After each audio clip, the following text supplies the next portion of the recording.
नमस्कार, आप देख रहे हैं जेके 24/7 न्यूज। मैं हूं आपके साथ राजेश कुमार। वक्त हमारे खास कार्यक्रम डिफेंस स्पेशल का, जहां पर बात ईरान पाकिस्तान की घमासान की हम करने वाले हैं। दो पड़ोसी, दो इस्लामिक देश जो जंग के लिए आमने सामने डट चुके हैं, उनके ऊपर डिटेल से आगे बातचीत करेंगे, क्योंकि ईरान ने एयर स्ट्राइक की बदले में पाकिस्तान की तरफ से एयर स्ट्राइक कर दी गई।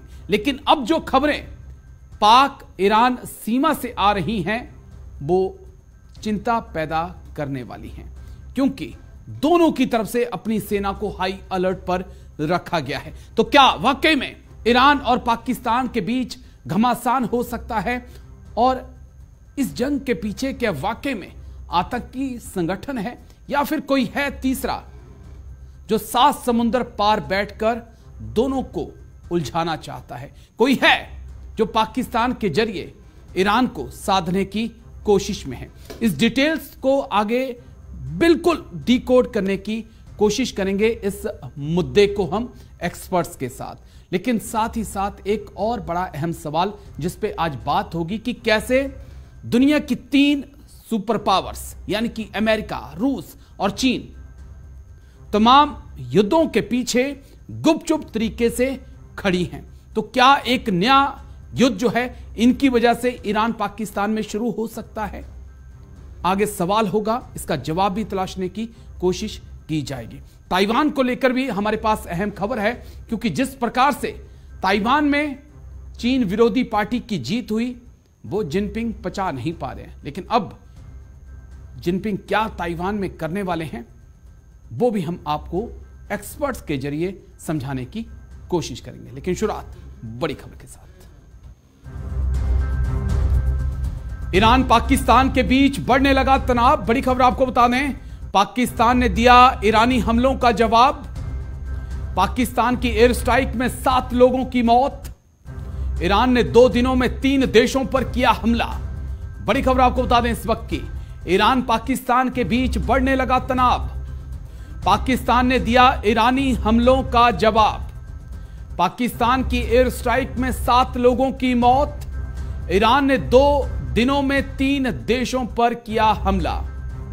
ईरान पाकिस्तान के बीच बढ़ने लगा तनाव। पाकिस्तान ने दिया ईरानी हमलों का जवाब। पाकिस्तान की एयर स्ट्राइक में 7 लोगों की मौत। ईरान ने 2 दिन में 3 देशों पर हमला किया। ईरान पाकिस्तान के बीच बढ़ने लगा तनाव। पाकिस्तान ने दिया ईरानी हमलों का मुंहतोड़ जवाब।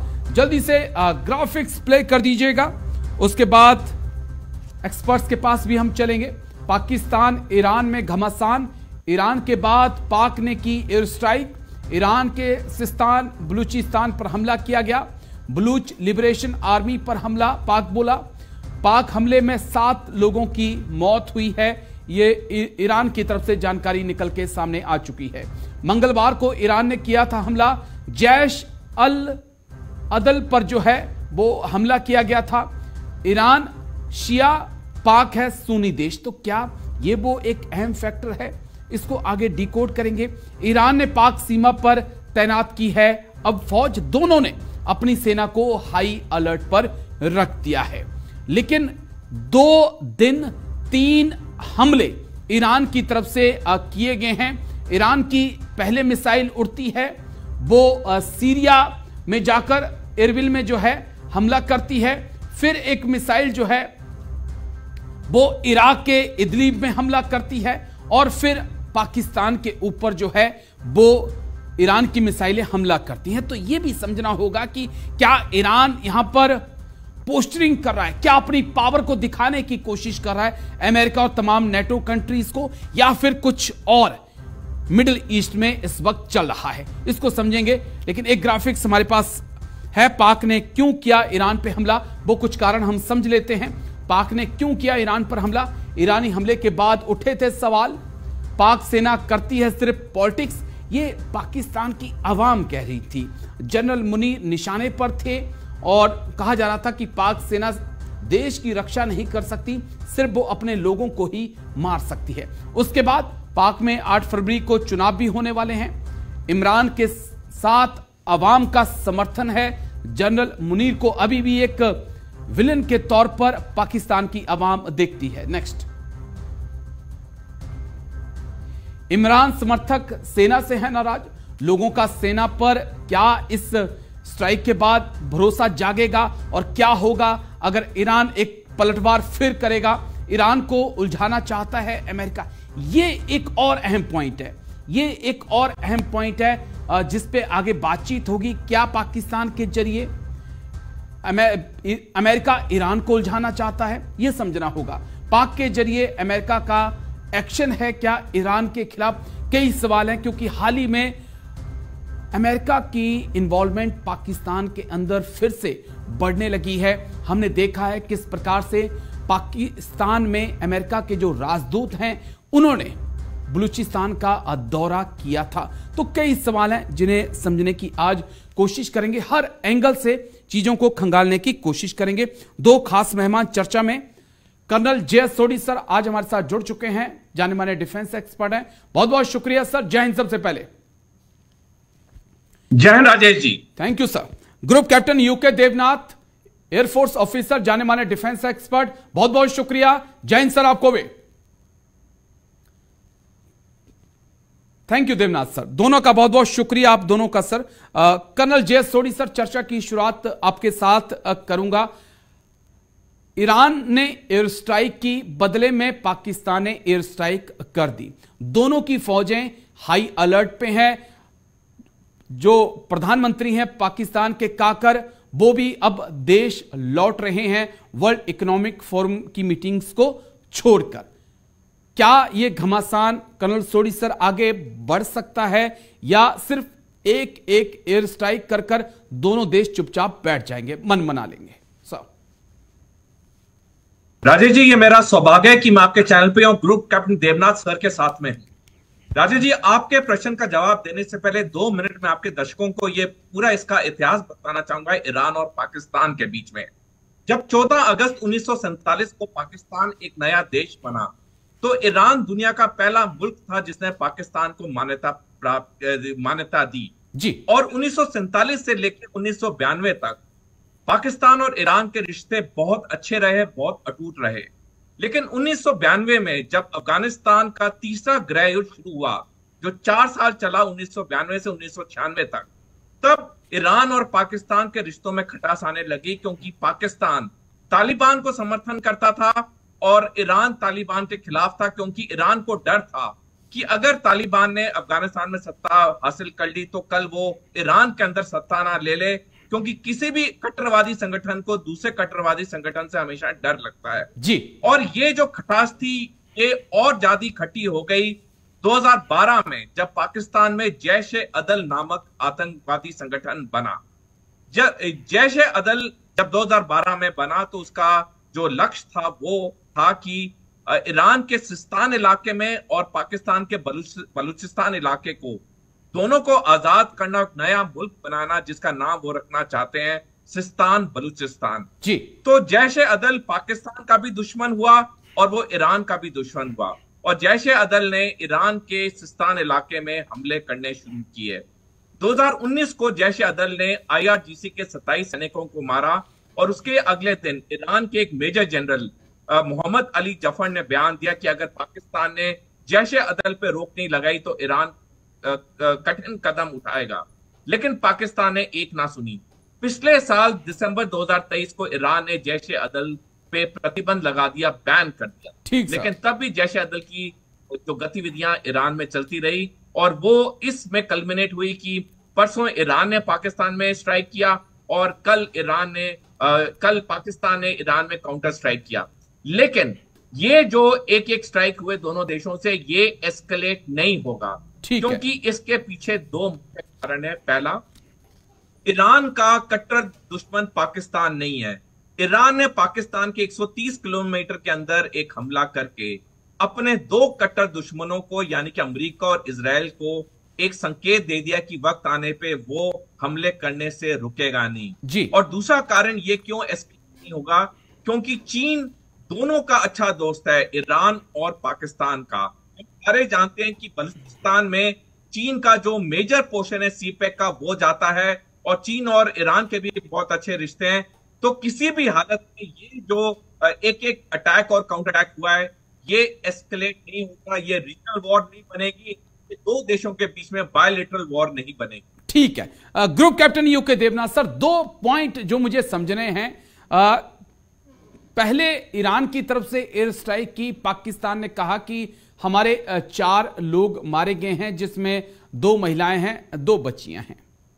अब पाकिस्तान ने एयर स्ट्राइक की, ईरान बोलता है कि हमारे 7 लोग मारे गए हैं, उसमें 3-4 बच्चे हैं, 1-2 महिलाएं हैं। यानी कि कोई ये मानने को तैयार नहीं है कि हमारे यहां पर आतंकी मौजूद थे, वो मारे गए हैं। ये क्या मैसेज देने की कोशिश की गई है? क्या सिर्फ एक सामान्य लोगों के ऊपर एयर स्ट्राइक या जो हमला हुआ है वो हुआ है? और दूसरी चीज जो मेरे लिए समझना बहुत जरूरी है कि दोनों के पास क्या कोई एयर डिफेंस नामक चीज नहीं है?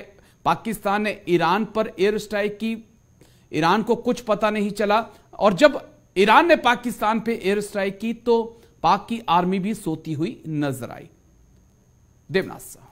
जी हाँ राजेश, पहला तो ये था कि जैश अल अदल जो है ये आतंकवादी संगठन है, बॉर्डर के दोनों तरफ ही ऑपरेट करता है, पाकिस्तान में थोड़ा मजे में है। दूसरी बात यह है कि जैश अल अदल जो है, देखिए ये आतंकवादी संगठन होते हैं, गुरिल्ला ग्रुप होते हैं, इनके कोई कैंटोनमेंट, छावनियां या कोई लॉन्च पैड आइडेंटिफाइबल नहीं होते हैं जी। इंटेलिजेंस की खबर आती है कि फलाने गांव में है, फलाने गांव में जो वो झोपड़ी है उसके अंदर ये लोग बैठे हुए हैं। तो क्या होता है कि उन झोपड़ियों को निशाना बनाया जाता है।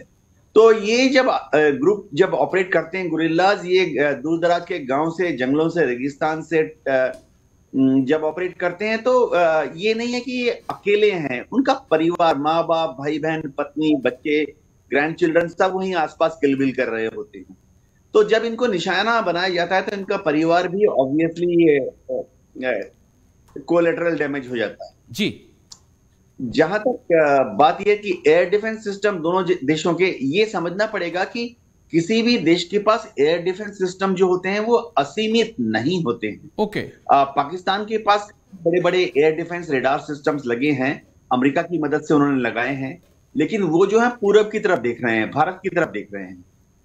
और इसी तरह से ईरान के पास भी बहुत बढ़िया बढ़िया एयर डिफेंस सिस्टम है, लेकिन वो देख रहे हैं कहाँ? वो देख रहे हैं फारस की खाड़ी की तरफ, जहां अमेरिका ने अपनी नेवी को डिप्लॉय किया हुआ है। और वो देख रहे हैं पश्चिम की तरफ, इराक की तरफ देख रहे हैं, ये देखने के लिए कि इराक की तरफ से वहां अमेरिकन एयरफोर्स की क्या गतिविधियां।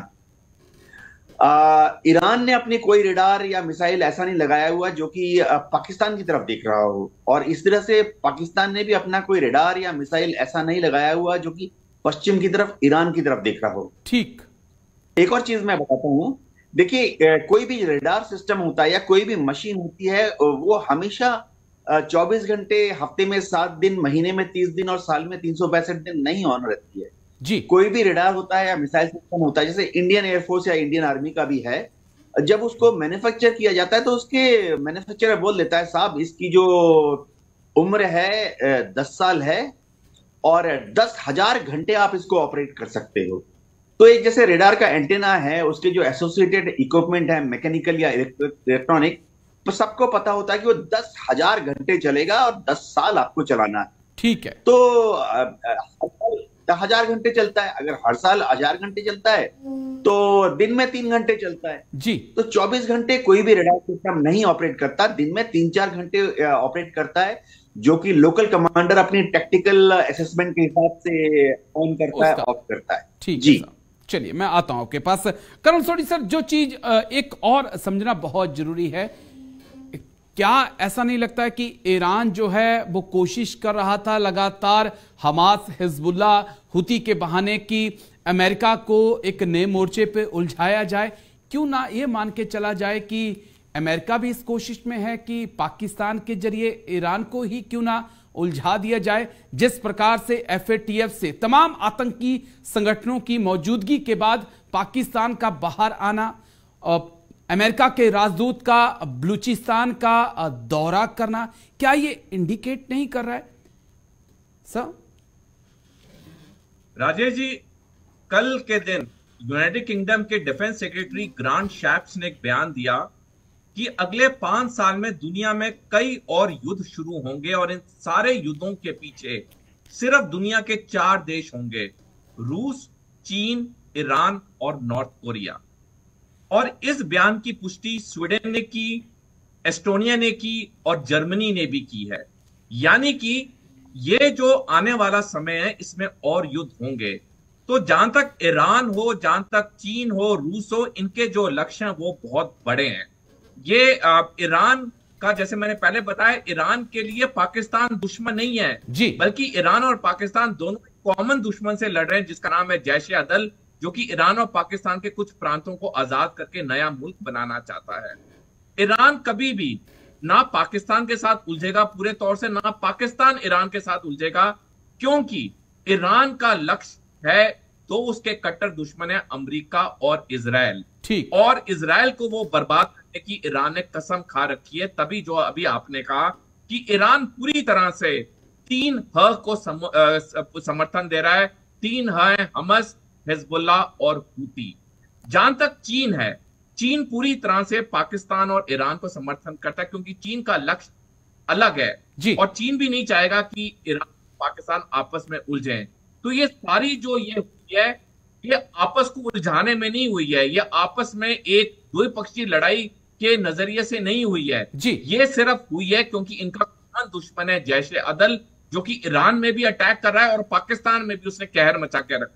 ठीक है, लेकिन ग्रुप कैप्टन यूके देवनाथ साहब, कहीं ऐसा तो नहीं कि दोनों मुल्क नूरा कुश्ती कर रहे हैं पब्लिक को दिखाने के लिए, क्योंकि ईरान पे भी प्रेशर है, इजराइल अमेरिका का, और पाकिस्तान के ऊपर भी प्रेशर है इस वक्त मुनीर पर, पाकिस्तान की अवाम का, इमरान समर्थकों का। क्या उस लिहाज से भी पाकिस्तान की कार्रवाई को देखा जा सकता है कि जो लगातार पाक सेना के ऊपर सवाल उठा रही थी, एक बहाना पाक सेना को मिल गया है कि नहीं, हम आपके लिए खड़े हैं सर? जी हाँ, जहां तक पाकिस्तान की बात है, पाकिस्तान फिलहाल तो 8 फरवरी की सोच रहा है जी। चाहे वो नवाज शरीफ हो, PMLN हो, या चाहे वो PTI हो, इमरान खान हो, पाकिस्तान की आर्मी को और ISI को सिर्फ आज से 8 फरवरी का ही समय है कि वो ये कर लें, वो कर लें, कुछ तिकड़म भिड़ा लें, ताकि 8 फरवरी को वही पावर में आए, वही पार्टी या वही बंदा जो कि पाकिस्तान के ISI के इशारे पर भविष्य में नाचे। तो फिलहाल पाकिस्तान के लिए ये डाइवर्जन हो गया है जी। लेकिन क्योंकि ईरान ने अंदर एक छोटा सा हमला कर दिया, तो पाकिस्तान की फौज को दिखाना पड़ता है अपने देश की आवाम को कि हम भी चौड़ी छाती वाले हैं और किसी से डरने वाले नहीं है, और देश को, आवाम को हम ही बचा के रखे हैं, देश की इज्जत को हम ही बचाने वाले हैं। तो उन्होंने ये छोटा सा स्ट्राइक कर दिया है ईरान के अंदर। देखने वाली बहुत बड़ी बात ये है कि पाकिस्तान की जो एस्टेब्लिशमेंट है, आर्मी, ISI उसका बहुत बड़ा हिस्सा है, उनका पूरा ध्यान हिंदुस्तान की तरफ है। ओके, वो चाहते हैं उनके पास जो छोटे मोटे रिसोर्सेज हैं, चाहे नॉर्मल रिसोर्सेज हो, पैसा थोड़े बहुत उनके पास, डॉलर पाउंड है या हथियार, रेडार, मिसाइल है, वो चाहते हैं वो हिंदुस्तान की तरफ देखें। ठीक है, ये जो जी जी जी ने बात पूरी कर लीजिए, आप बोलिए। देखिए, अभी जो प्रेजेंट राउंड चालू हुआ है, इसमें बात ऐसे हो गई कि ईरान जो अलग अलग दहशत ग्रुप हैं उभय पक्ष बॉर्डर के, वो ऑपरेट करते रहते हैं इधर उधर। अब लास्ट राउंड तो फायर हो गया 23 दिसंबर पिछले साल को, जब जैश-ए-अदल के जो कुछ लोग थे वो घूमते घूमते बॉर्डर पे गए, उन्होंने बॉर्डर पे ईरान की जो बॉर्डर पुलिस थी उसके 11 पुलिस वालों को मार डाला जी। तो तब से ईरान में भी थोड़ी खलबली थी कि इसका बदला कैसे लिया जाए। अब ईरान भी चाहता है स्ट्रेटेजिक तौर पर, एटलीस्ट मिड टर्म पर, कि वो सिर्फ अपना जो पूरा ध्यान है वो हमास को सपोर्ट करने में या हिजबुल्लाह को सपोर्ट करने में लगा सके। चलिए, एक बड़ी खबर है, उसके बाद करण सोडी सर मैं आपके पास आता हूं। पाकिस्तान ईरान के बीच छिड़ सकती है जंग, पाक सीमा पर ईरान ने तैनात की मिसाइलें, आतंकियों को लेकर दोनों देश आमने सामने, आतंकी बन चुके हैं कई देशों के हथियार। बड़ी खबर आपको बता दें इस वक्त की, पाकिस्तान ईरान के बीच छिड़ सकती है जंग। दोनों देशों की मिसाइलें हाई अलर्ट पर, सेना हाई अलर्ट पर। आतंकियों को लेकर दोनों देश आमने सामने हैं। आतंकी लेकिन कई देशों के हथियार बन चुके हैं। अब इन दोनों देशों का सच भी समझ लीजिए आप, फिर कैसे दुनिया को ये जो सुपर पावर्स हैं वो नचा रही हैं, वो भी आगे मैं आपको बताऊंगा। पहले बात पाकिस्तान की कर लेते हैं। पाकिस्तान में आतंकी संगठन तहरीक तालिबान पाकिस्तान, हिजबुल मुजाहिदीन, लश्कर तैयबा, जैसे मोहम्मद, हरकत उल अंसार, TTEP, ISIS, ऐसे कई संगठन जो है, लगभग 44 आतंकी संगठन जो है वो पाकिस्तान की जमीन से ऑपरेट करते हैं।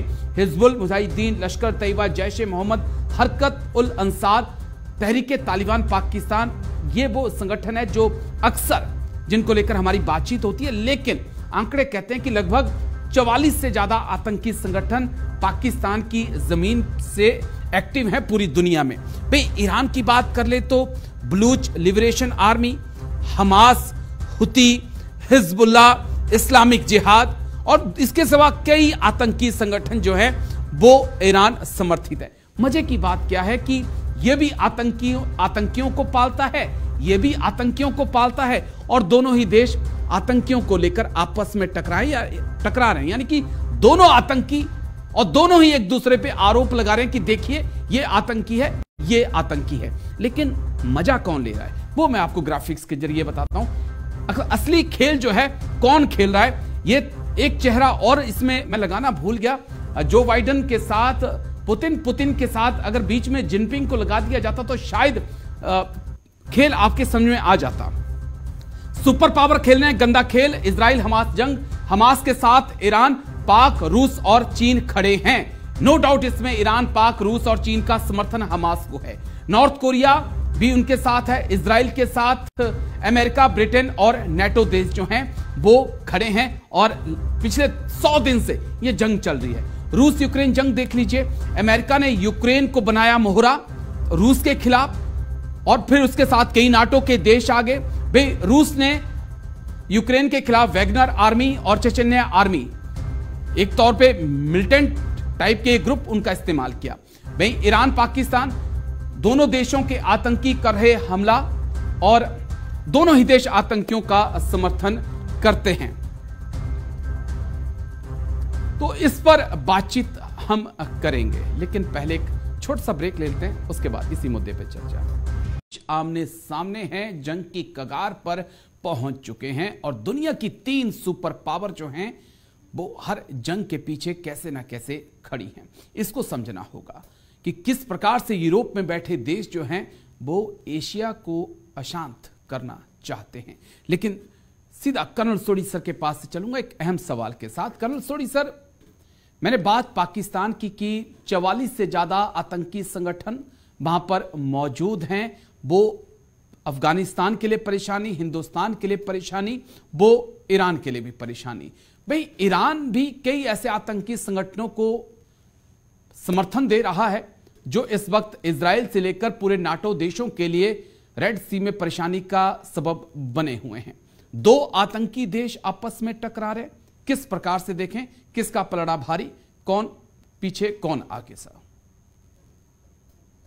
राजेश जी, 21 अक्टूबर 2011 को हिलरी क्लिंटन, जो तब अमेरिका की सेक्रेटरी ऑफ स्टेट थी, जब वो पाकिस्तान के दौरे पे गई तो उन्होंने आतंकवाद के मामले में एक बहुत प्रसिद्ध बयान दिया, जिसमें उन्होंने कहा कि जो लोग अपने घर के पीछे सांप रखते हैं उन्हें याद रखना चाहिए, ये सांप उन्हें भी एक दिन डसेंगे। और यही चीज ईरान और पाकिस्तान में बहुत अच्छे तरीके से दुनिया देखती है। जैसे आपने सही बताया अभी ग्राफिक्स में, ये दोनों देश आतंकवादियों को इंस्ट्रूमेंट ऑफ स्टेट पॉलिसी के तहत इस्तेमाल करते हैं दूसरे देशों पे हमला करने के लिए, और आज यही आतंकवादी इन्हीं के देशों में कहर मचा के रखे हुए हैं।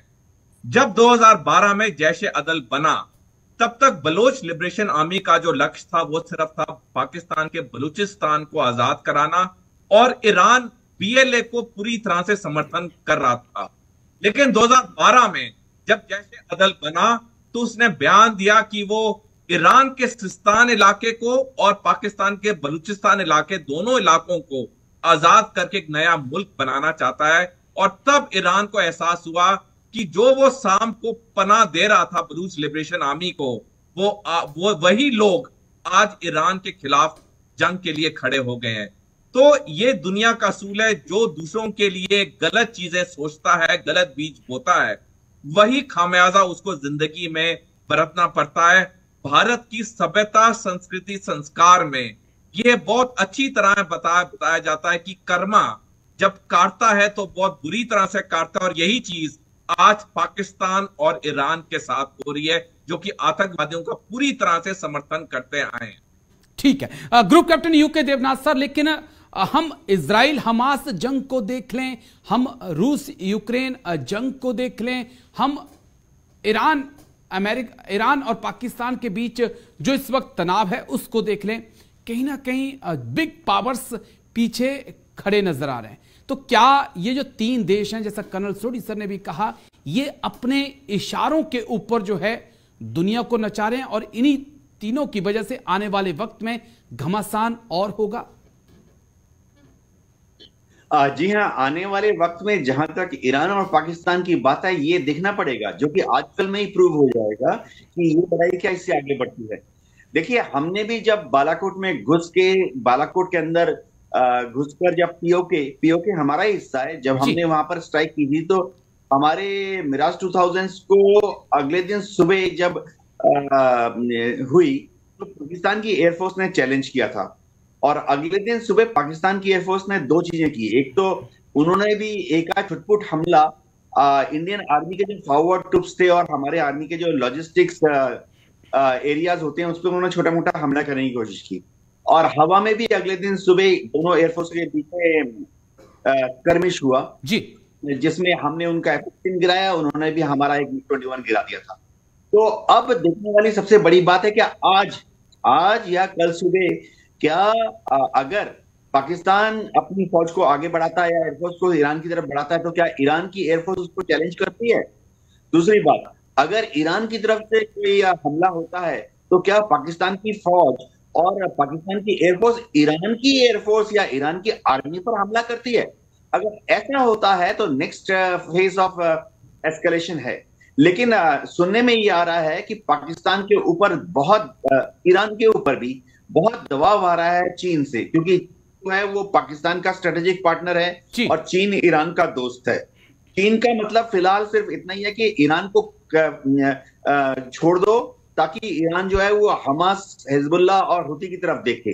तो चीन से 50 फोन आ चुके हैं। लेकिन से क्या पाकिस्तान प्रेशर अंकल सैम का कोई प्रेशर नहीं आ रहा होगा सर? मैं वो भी समझना चाहूंगा। अंकल सैम भी तो चाह रहे होंगे ना कि जो लगातार गीदड़ भभकी ईरान दे रहा था, पाकिस्तान उस पर कंट्रोल करे। किसका प्रेशर ज्यादा काम आएगा? जी हाँ, बीजिंग का या अंकल सैम का सर? हाँ राजेश, एक धड़ा ऐसा भी सोच रहा है कि शायद पाकिस्तान ने ये हमला जो किया है ईरान के ऊपर, ये अमेरिका के शहर पे है, ताकि ईरान जो है वो पाकिस्तान की तरफ देखे और ईरान जो है इजराइल की तरफ देखना थोड़ा कम करे।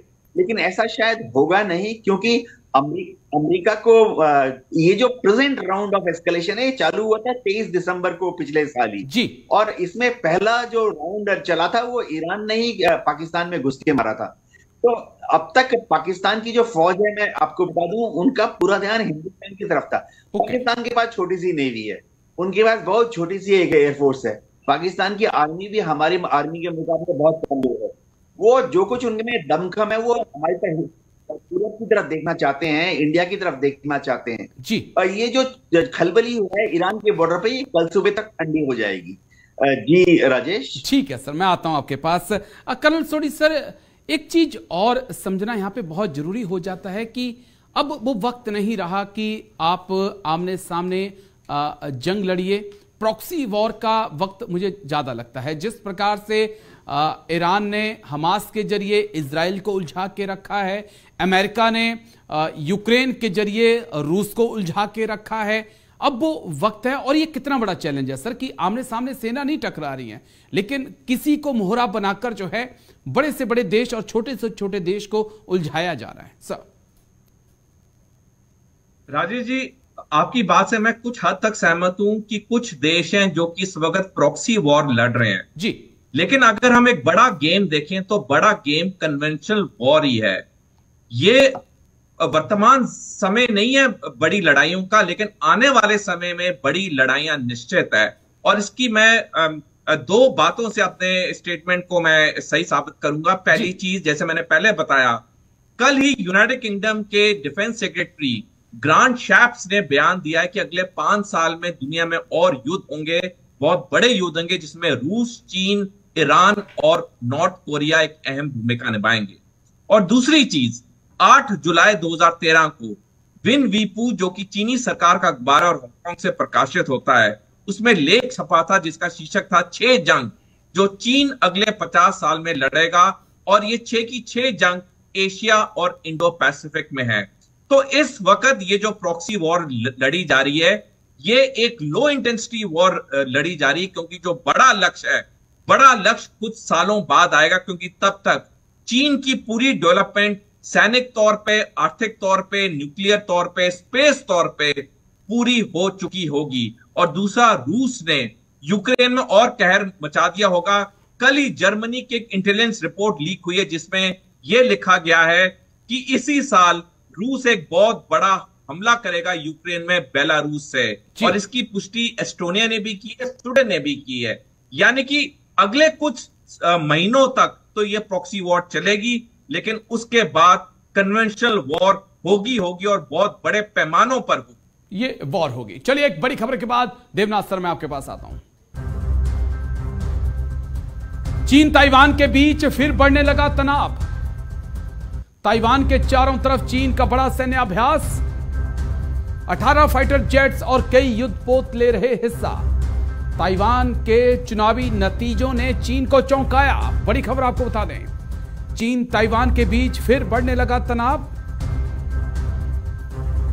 ताइवान के चारों तरफ चीन का बड़ा सैन्य अभ्यास, 18 फाइटर जेट्स के युद्धपोत शामिल अभ्यास में। ताइवान के चुनावी नतीजों ने ड्रैगन को चौंका दिया है। लेकिन जल्दी से ग्राफिक्स प्ले कर दीजिए, उसके बाद एक्सपर्ट्स के पास चलते हैं। ड्रैगन करेगा ताइवान पे हमला, चीन ने समुद्र में उतारे युद्धपोत, 18 फाइटर जेट्स ने की घुसपैठ। चीन की धमकियों से नहीं डरे ताइवानी चुनाव में चीन की एक नहीं चली। नेक्स्ट, लाई चिंगते बने नए राष्ट्रपति, चीन विरोधी रहे हैं लाई चिंगते। 2024 क्या चीन करेगा ताइवान पर हमला? बड़ा सवाल। यूके देवनाथ सर, जिस प्रकार से जब वोटिंग हो रही थी, लगातार प्रेशर बनाया जा रहा था, फाइटर जेट एक्शन में थे, स्पाई बैलून एक्शन में थे, और ये धमकियां दी जा रही थी कि ऐसी सरकार चुनिए जो चीन के पक्ष में हो, नहीं तो अंजाम बुरा होगा। लेकिन ताइवानियों ने कुछ और ही चुना। और क्या वाकई में ताइवान के या ताइवानियों के इस कदम के बाद संकट के बादल अब ताइवान पे और मंडराएंगे जंग के? सर जी हाँ राजेश, में जो भी सरकार हो, शी जिनपिंग हो या कोई भी हो, उनके लिए ताइवान जो है हमेशा एक उन्हीं का इंटीग्रल पार्ट रहा है जी। वो ताइवान को एक भगोड़ा देश स्टेट मानते हैं। जहां तक ताइवान की बात है, साई इंग-वेन ने जब रूल किया था, उन्होंने बहुत क्लियर कर दिया था कि वो आस्ते आस्ते चीन के साथ दूरी बना लेंगे और आस्ते आस्ते अमेरिका की तरफ चले जाएंगे। अब ताइवान में एक पार्टी है, अपोजिशन पार्टी KMT। अब कोमितांग पार्टी जो है उसमें ज्यादातर लोग कौन है, सपोर्टर्स जो बुजुर्ग हैं।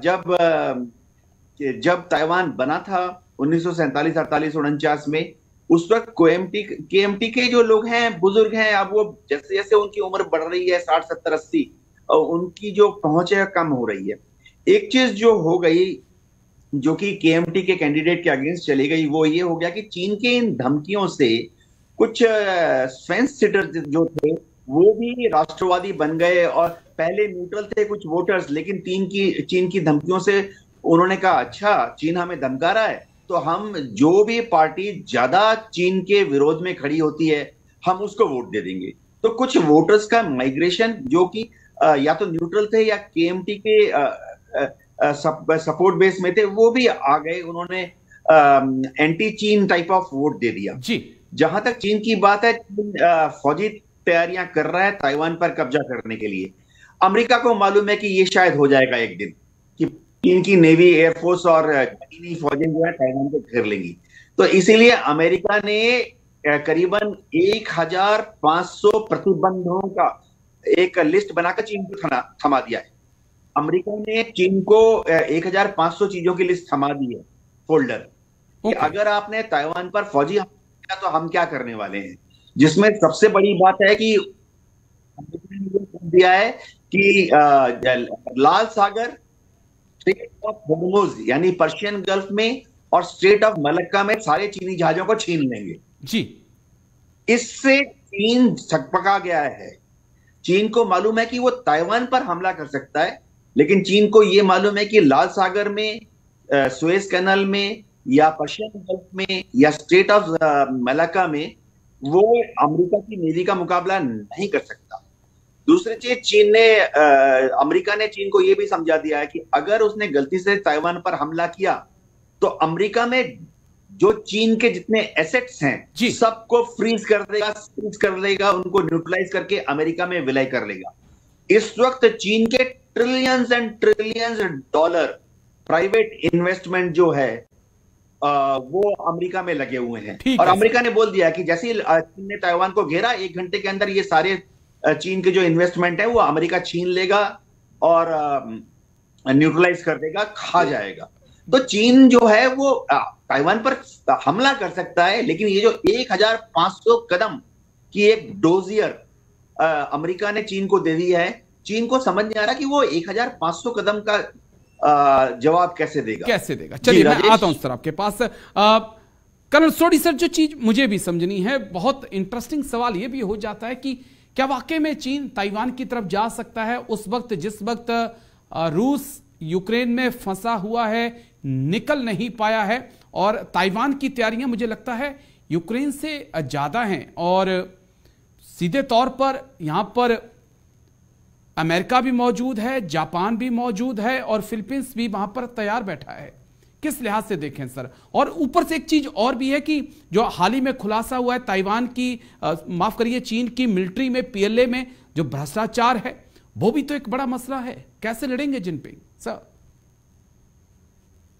राजेश जी, पिछले साल 3 फरवरी 2023 को अमेरिका की खुफिया एजेंसी CIA के डायरेक्टर विलियम बर्न्स ने बयान दिया कि 2027 में अमेरिका और चीन का युद्ध होगा ताइवान के ऊपर। परसों ही पेंटागन की एक रिपोर्ट आई है जिसमें यह साफ लिखा है कि चीन अमेरिका से कई मील आगे है हथियार बनाने की कैपेसिटी और कैपेबिलिटी में। 2014 में चीन की सेना ने ऐलान किया था कि वो दुनिया में किसी देश के साथ लड़ने को तैयार है, सारे 6 डोमेन में, समुद्र, जमीन, हवा, साइबर, इलेक्ट्रोमैग्नेटिक स्पेक्ट्रम और स्पेस। यानी कि कहने का मतलब है, अगर आज की तारीख में भी अमेरिका और चीन का युद्ध होता है तो चीन का पलड़ा आज की तारीख में भी भारी है। चीन के 3 युद्धपोत, 21 परमाणु पनडुब्बियां और 3 एयरक्राफ्ट कैरियर, 21 परमाणु पनडुब्बियां और 200 युद्धपोत का कंस्ट्रक्शन दिन रात चीन के डॉकयार्ड में चल रहा है, जिनका कंप्लीशन 2030 है। यानी कि अगर हम सारे बिंदुओं को मिलाएं, चीन इतने बड़े पैमाने में सैनिक तैयारी कोई पार्टी के लिए नहीं कर रहा, कोई बर्थडे पार्टी मनाने के लिए नहीं कर रहा। उसका जो मंसूबा है, उसका जो एम है, वो बहुत बड़ा है। अमेरिका भी डरा हुआ है। मैं आपके दर्शकों से अनुरोध करूंगा, जब उन्हें वक्त मिले 2 किताबें जरूर पढ़ें। प्रवीण सानी की लिखी हुई द लास्ट वॉर और कर्नल ग्रांट न्यूजैम की किताब लिखी हुई जिसका शीर्षक है व्हेन चाइना अटैक्स। इन दोनों किताबों में दोनों लेखकों ने बड़ी अच्छी तरह से आंकड़ों के साथ लिखा है कि चीन की तैयारी बहुत ज्यादा है और चीन अमेरिका को आराम से हरा सकता है।